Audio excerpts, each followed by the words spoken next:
श्री शिवाय नमस्तुभयम भक्तों, आप सभी को गुरु पूर्णिमा की ढेरों शुभकामनाएं। प्रिय भक्तों, 29 जुलाई 2026 को गुरु पूर्णिमा, जिसे व्यास पूर्णिमा के नाम से भी जाना जाता है, के पावन अवसर पर चुपचाप इन वृक्षों को छूकर आ जाना। छप्पर फाड़कर होगी धन वर्षा, कंगाल भी बनेगा धनवान। इतनी धन दौलत आएगी कि संभाल नहीं पाओगे। जन्मों जन्मांतर की गरीबी तत्काल हो जाएगी दूर। विश्वास नहीं तो 29 जुलाई गुरु पूर्णिमा के दिन प्रैक्टिकल करके देख लेना। भक्तों, आज के इस वीडियो में हम जिन चमत्कारी देव वृक्षों के बारे में बात करने वाले हैं, उन देव वृक्षों में गुरु पूर्णिमा के दिन स्वयं गुरु और भोलेनाथ जी का वास होता है और ये वृक्ष आपके घर के आसपास ही बड़ी आसानी से मिल जाएंगे।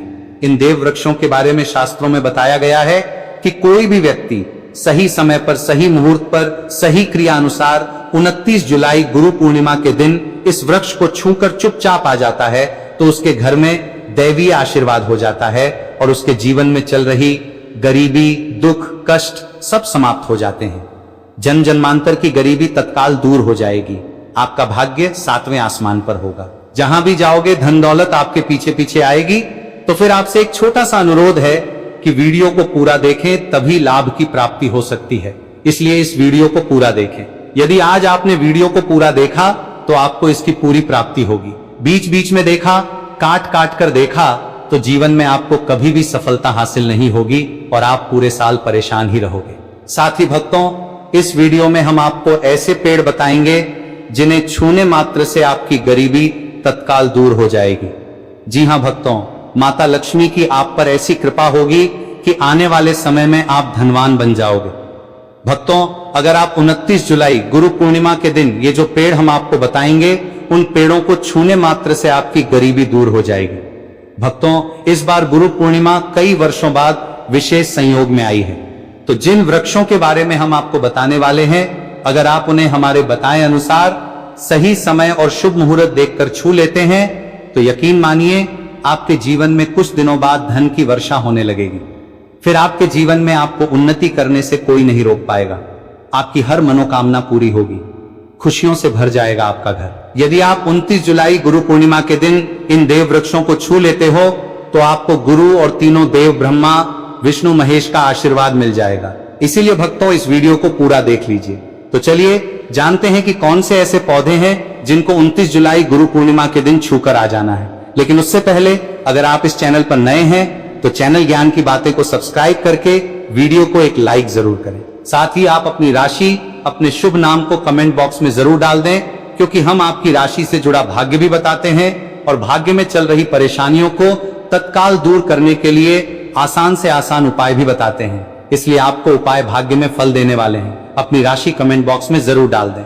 चलिए भक्तों, वीडियो को शुरू करते हैं। देखिए भक्तों, हमारी हिंदू संस्कृति में कई तरह की पौराणिक मान्यताओं को महत्व दिया गया है कि कई ऐसे पेड़ पौधे होते हैं जो कि देव वृक्ष कहे गए हैं और काफी शुभ फल देने वाले माने गए हैं। प्रकृति में मौजूद कई ऐसे पेड़ पौधे होते हैं जो कि हमारे जीवन में चल रही परेशानियों को दूर कर देते हैं। खास बात यह है कि पेड़ पौधों की न सिर्फ लोग पूजा करते हैं बल्कि औषधि के रूप में भी प्रयोग करते हैं। ये कई प्रकार की बड़ी से बड़ी बीमारी को ठीक करते हैं और वेद पुराणों में भी कई प्रकार के पेड़ पौधों का उल्लेख है। भक्तों, यदि आप भी 29 जुलाई गुरु पूर्णिमा को इन वृक्षों को छू लेते हो तो आपको ऐसा आशीर्वाद मिलेगा जिससे कि आपके जीवन की समस्त परेशानियां दूर हो जाएंगी। भक्तों, ज्योतिष मान्यताओं के अनुसार इस गुरु पूर्णिमा पर स्वयं देवी देवता इस चमत्कारी पौधे पर विराजमान रहेंगे, जिसकी बात आगे हम इस वीडियो में करने वाले हैं। और अगर आप इन खास पेड़ों को हमारे बताए अनुसार छू कर आ जाते हैं तो इसी से आपका बेड़ा पार हो जाएगा और उसी वक्त ब्रह्मा, विष्णु, महेश और गुरु का आशीर्वाद आपको तुरंत मिल जाएगा। फिर आपको धनवान बनने से स्वयं विधाता भी नहीं रोक पाएंगे। तो भक्तों, उन चमत्कारी वृक्षों को बताने से पहले हम आपको गुरु पूर्णिमा के बारे में जानकारी दे देते हैं ताकि आपको उन देव वृक्षों को छूने के लिए सही शुभ मुहूर्त का पता लग जाए। आइए जानते हैं गुरु पूर्णिमा की सही डेट, टाइम और शुभ मुहूर्त के बारे में। पंचांग के अनुसार आषाढ़ मास की शुक्ल पक्ष की पूर्णिमा तिथि गुरु पूर्णिमा व्यास पूर्णिमा 29 जुलाई के दिन मनाई जाएगी। उदया तिथि के अनुसार इस बार 29 जुलाई बुधवार के दिन पूर्णिमा तिथि का पर्व रहेगा। तो भक्तों, सबसे पहले तो आप सभी 29 जुलाई गुरु पूर्णिमा के दिन इन पौधों को किसी भी समय यानी कि किसी भी टाइम आप छूकर आ सकते हैं। उसमें कोई भी दिक्कत वाली बात नहीं है। चलिए अब हम आपका ज्यादा समय बर्बाद न करते हुए बताते हैं कि कौन कौन से पेड़ पौधों को छूना चाहिए। भक्तों, हमारे हिंदू धर्म में देवी माता रानी के अनेक स्वरूप कहे गए हैं, जिसमें वृक्षों को देवी का स्वरूप कहा जाता है। तो आज हम आप लोगों को ऐसे वृक्ष के बारे में बताएंगे जिनको 29 जुलाई गुरु पूर्णिमा के दिन छूना बेहद शुभकारी बताया गया है। गुरु पूर्णिमा में इनको छूने मात्र से शत्रु दोष, कर्ज दोष, गरीबी दोष सब समाप्त होते हैं। गुरु पूर्णिमा का दिन गुरु और भगवान भोलेनाथ को प्रसन्न करने के लिए सबसे उपयुक्त दिन माना जाता है। और गुरु पूर्णिमा के पावन पर्व पर कुछ ऐसे वृक्ष हैं जो कि देव वृक्ष कहे गए हैं, देवी वृक्ष कहे गए हैं। ये देवी के स्वरूप होते हैं, माता के स्वरूप होते हैं। और हमारे धर्म में पेड़ पौधों को देवी देवता मान करके हम इनकी पूजा करते हैं और हमें पूजा भी जरूर करनी चाहिए।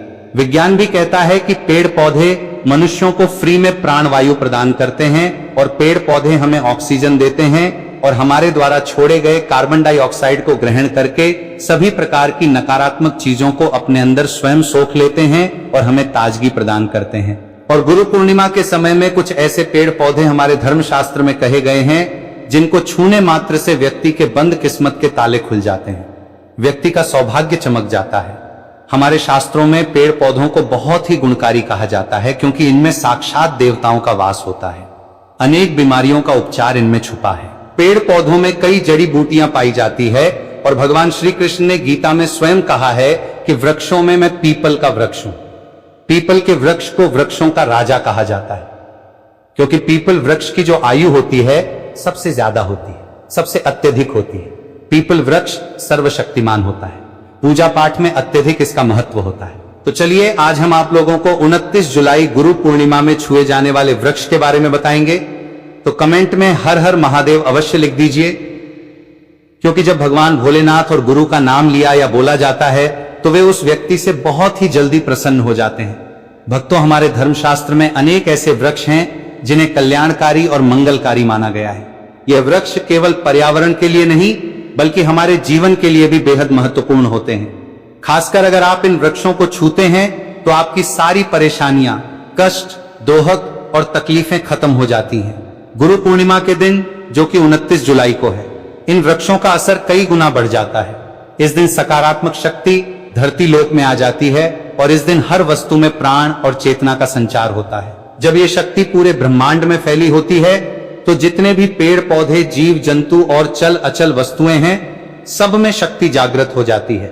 इस विशेष समय में अगर आप देवी स्वरूप कहे गए पेड़ पौधों को जाकर छू लेते हैं तो आपके जीवन के सारे दुख, कष्ट, रोग और परेशानियां समाप्त हो जाती हैं।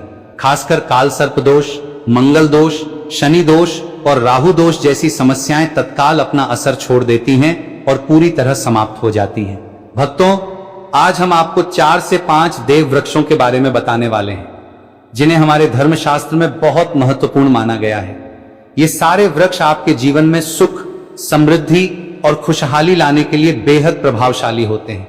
इसलिए इसको ध्यान से देखना, क्योंकि अगर आपने इसे बीच में काट कर देखा तो बाद में आपको पछताना पड़ सकता है। 29 जुलाई गुरु पूर्णिमा का पर्व ऐसा है जब आपको लंबी लंबी पूजा पाठ करने की जरूरत नहीं होती है। बस अगर आप इन विशेष वृक्षों को गुरु पूर्णिमा के दिन सही तरीके से छू लेते हैं और आशीर्वाद लेते हैं तो गरीबी खत्म हो सकती है। ये वृक्ष इतने शक्तिशाली होते हैं कि आप अपनी आंखों से इनका असर देख सकते हैं और खास बात यह है कि सारे देव वृक्ष आपके आसपास आसानी से मिल सकते हैं, तो आप इन्हें अपने घर के पास से ही ढूंढ सकते हैं। अब वीडियो में आगे बढ़ने से पहले अगर आपने अभी तक कमेंट बॉक्स में हर हर महादेव नहीं लिखा है तो कृपया हर हर महादेव जरूर लिखें और वीडियो को लाइक भी अवश्य ही करें। तो भक्तों, अब हम बात करते हैं कि कौन से वे मुख्य वृक्ष हैं जिन्हें हमें गुरु पूर्णिमा के दिन छूकर आना चाहिए। यह वृक्ष न सिर्फ आपके जीवन को खुशहाल बनाते हैं बल्कि आपकी गरीबी और दुख दर्द को भी समाप्त कर देते हैं। इसलिए हम चाहेंगे कि आप सब गुरु पूर्णिमा को इन वृक्षों की पूजा जरूर करें और इन्हें छुएं, क्योंकि इस दिन इन वृक्षों की पूजा करने से आपको अनगिनत लाभ मिल सकते हैं। चलिए भक्तों, अब हम जानते हैं कि वे देव वृक्ष कौन से हैं जिन्हें छूने से हमारी गरीबी खत्म होती है और जीवन में सुख समृद्धि का आगमन होता है। पहला वृक्ष है बेल का वृक्ष, जिसे हम खास तौर पर शिव और गुरु पूजा में इस्तेमाल करते हैं। गुरु पूर्णिमा के दिन बेल का पेड़ सबसे महत्वपूर्ण माना जाता है। भगवान शिव को बेल के पत्ते अत्यंत प्रिय हैं और उन्हें शिवलिंग पर बेलपत्र अर्पित करने से विशेष पुण्य की प्राप्ति होती है। बेल का पेड़ शिव और गुरु के पूजन के लिए अत्यधिक पवित्र माना जाता है। बेल के पत्तों का उपयोग भगवान शिव के पूजन में विशेष रूप से किया जाता है। बेल का वृक्ष माता पार्वती के पसीने से उत्पन्न हुआ और स्कंद पुराण के अनुसार ये वृक्ष देवी स्वरूप माना गया है, यानी ये नवदुर्गा के स्वरूप है। स्कंद पुराण की कथा में कहा गया है कि बेल वृक्ष की जड़ में गिरजा, तनों में माहेश्वरी, शाखाओं में दक्षायणी, पत्रों में माता पार्वती, फलों में कात्यायनी, फूलों में गौरी और इस वृक्ष के संपूर्ण शरीर में मां लक्ष्मी जी का वास होता है। माता पार्वती के पसीने से उत्पन्न होने के कारण ये पेड़ कई देवी देवताओं का स्वरूप माना जाता है, इसलिए ये वृक्ष धार्मिक रूप से अत्यंत महत्वपूर्ण है। अगर आप संध्या काल में शिव मंदिर या मंदिर के पास बेल के वृक्ष के नीचे घी का दीपक जलाते हैं तो व्यक्ति धनवान, गुणवान और पराक्रमी बनता है। इस पेड़ के स्पर्श से व्यक्ति के सभी मनोरथ पूरे होते हैं। इस पेड़ को छूने से पहले आपको एक खास मंत्र भी बोलना चाहिए। वो मंत्र है दर्शनम बिल वृक्षस पापनाशः अघोर पाप संहारक बिलम शिवार्पणम। इसका अर्थ है कि बेल वृक्ष का दर्शन और स्पर्श करने मात्र से सभी पाप समाप्त हो जाते हैं। तो भक्तों, 29 जुलाई गुरु पूर्णिमा के दिन इस बेल के वृक्ष को छूकर अपनी मनोकामना बोलिए और फिर चुपचाप आकर वापस आ जाइए। आपके सभी कष्ट, दुख और पाप समाप्त हो जाएंगे और आप धन समृद्धि प्राप्त करेंगे। भक्तों, अब हम आपको दूसरे पौधे के बारे में बताते हैं जो कि बहुत ही महत्वपूर्ण है। ये पौधा है शमी का वृक्ष। शमी के वृक्ष को हमारे धर्मशास्त्र में जगदम्बा के स्वरूप के रूप में पूजा जाता है। यह स्वयं माए जगदम्बा का स्वरूप है और इस पर माए जगदम्बा साक्षात विराजमान रहती हैं। अगर आप 29 जुलाई गुरु पूर्णिमा के दिन संध्या काल में शमी के वृक्ष के नीचे धूप और दीपक जलाते हैं तो आपकी सारी परेशानियां और कष्ट दूर हो जाते हैं। इसके अलावा शमी की जड़ में सिंदूर डालने से व्यक्ति को अच्छे स्वास्थ्य की प्राप्ति होती है। जो लोग लंबे समय से बीमार हैं उनके लिए ये एक बहुत अच्छा उपाय है। यदि आपके घर में कोई सदस्य लंबे समय से बीमार पड़ा है तो आप उस व्यक्ति के शरीर से 7 बार सिंदूर उतारकर शमी की जड़ में डाल सकते हैं। इससे उनके रोग जल्दी ठीक हो जाएंगे। इसके अलावा यदि आप बीमारी से बचना चाहते हो, निरोग रहना है, तो शमी की जड़ में सिंदूर डालने से आपके रोगों का नाश हो सकता है। आपको 29 जुलाई गुरु पूर्णिमा के दिन शमी के वृक्ष को छूकर अपनी मनोकामना बोलनी है। जब आप इसे करेंगे तो आप देखेंगे कि आपकी मनोकामना पूरी हो जाएगी और आपकी दरिद्रता समाप्त हो जाएगी। इस दिन शमी के वृक्ष के प्रभाव से आपको अपार लाभ मिल सकता है। तो इस गुरु पूर्णिमा पर शमी के वृक्ष का आशीर्वाद लेकर अपने जीवन में खुशहाली और समृद्धि लाएं। भक्तों, अब बात करेंगे तीसरे वृक्ष की, जिसे देव वृक्ष भी कहा जाता है। यह वृक्ष पारिजात का वृक्ष है। पारिजात का वृक्ष समुद्र मंथन से उत्पन्न हुआ था और इसे देवराज इंद्र के नंदन वन में स्थापित किया गया था। बाद में भगवान श्री कृष्ण ने इस वृक्ष को मानव कल्याण के लिए धरती पर लाया था। यह वृक्ष लक्ष्मी का स्वरूप माना जाता है क्योंकि माता लक्ष्मी भी समुद्र मंथन से उत्पन्न हुई है। यह माना जाता है कि अगर किसी व्यक्ति के शरीर में थकान या पीड़ा हो तो गुरु पूर्णिमा के समय पारिजात के वृक्ष को छूने से यह सारी परेशानियां दूर हो जाती हैं। तो भक्तों, आप सभी 29 जुलाई गुरु पूर्णिमा के दिन जब भी समय मिले इस वृक्ष को छू सकते हैं और विशेष लाभ प्राप्त कर सकते हैं।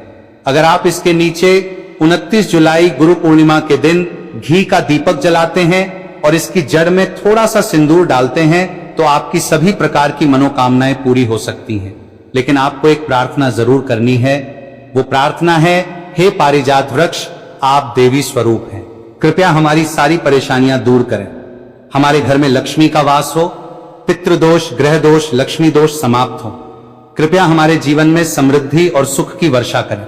यदि आपके घर में धन का आगमन कम हो रहा है और पैसे का व्यर्थ खर्च हो रहा है तो आप पारिजात के 5 फूल लेकर उन्हें अच्छे से सुखाकर एक पीले कपड़े में बांधकर तिजोरी में रख सकते हैं।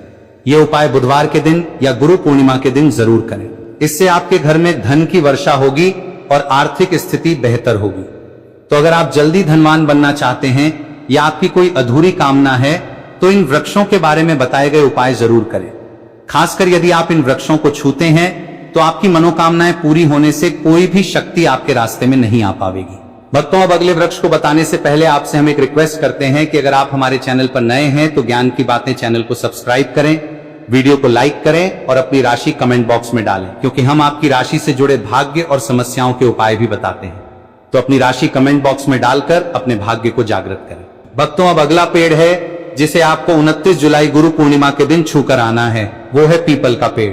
पीपल का पेड़ हिंदू धर्म में बहुत ही पवित्र और शुभ माना जाता है। इसे विशेष रूप से भगवान शिव, विष्णु और गुरु से जोड़ा जाता है।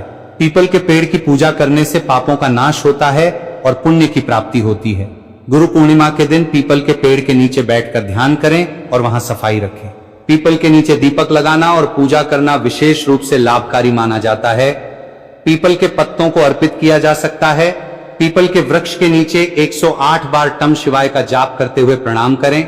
इसके बाद वहां दीप जलाकर पूजा अर्चना करें। ध्यान रखें कि पीपल के पेड़ के नीचे कभी भी रात को सोना नहीं चाहिए, क्योंकि इसे उचित नहीं माना गया है। भक्तों, अब अगला देव वृक्ष है जिसे आपको गुरु पूर्णिमा के दिन छूकर आना है। वो है वट वृक्ष। वट वृक्ष हिंदू धर्म में विशेष रूप से महत्वपूर्ण है।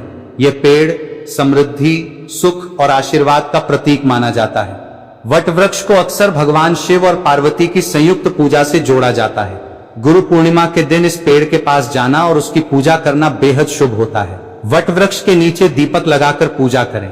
वट वृक्ष के चारों ओर परिक्रमा करना बहुत शुभ होता है। वट वृक्ष की जड़ में दूध और पानी अर्पित करें और वहां भगवान शिव व गुरु का ध्यान करते हुए नमः शिवाय का जाप करें। वट वृक्ष की पूजा के दौरान उसकी शाखाओं और तने को भी प्रणाम करना चाहिए, क्योंकि यह वृक्ष लंबी आयु और समृद्धि का प्रतीक है। वट वृक्ष के पत्ते भी अत्यंत पवित्र माने जाते हैं। भक्तों, अब अगला पेड़ है जिसे आपको गुरु पूर्णिमा के दिन छूकर आना है। वो है नीम का पेड़। भक्तों, नीम का पेड़ विशेष रूप से स्वास्थ्य और शुद्धता का प्रतीक है। इस पेड़ के पत्ते और छाल औषधीय गुणों से भरपूर होते हैं और ये शरीर की शुद्धि के लिए उपयोगी होते हैं। नीम के पेड़ के पास जाकर उसकी पूजा करें। नीम के पत्तों को अर्पित करने से पुण्य की प्राप्ति होती है। नीम के पेड़ की छाल और पत्तों को पानी में डालकर स्नान करना भी शुद्धता और स्वास्थ्य का प्रतीक माना जाता है। नीम के पेड़ की पूजा करते समय नमः शिवाय का मंत्र जाप करें। यह मानसिक शांति और पापों से मुक्ति दिलाने में सहायक होता है। नीम के पेड़ की पूजा करते समय पत्तों का सेवन भी शारीरिक शुद्धि के लिए किया जा सकता है, लेकिन ध्यान रखें कि इसका सेवन सीमित मात्रा में करें। अब अगला पेड़ है जिसे आपको गुरु पूर्णिमा के दिन छूकर आना है। वो है आम का पेड़। आम का पेड़ भी हिंदू धर्म में महत्वपूर्ण और शुभ माना जाता है। आम के पेड़ की पूजा गुरु पूर्णिमा के दिन करने से व्यक्ति को सुख, समृद्धि और आरोग्यता की प्राप्ति होती है। आम के पेड़ के पास जाकर उसकी पूजा करें और भगवान शिव व गुरु का ध्यान करें। आम के पत्तों को अर्पित करें और ता नमः शिवाय का मंत्र जाप करें। आम के पेड़ को पूजन में विशेष रूप से उपयोग करें, क्योंकि यह पेड़ शुभ और समृद्धि का प्रतीक माना जाता है। भक्तों, अगर आपको हमारी वीडियो पसंद आई हो तो कृपया इसे लाइक जरूर करें और अगर आप हमारे चैनल पर नए हैं तो चैनल ज्ञान की बातें को सब्सक्राइब जरूर करें।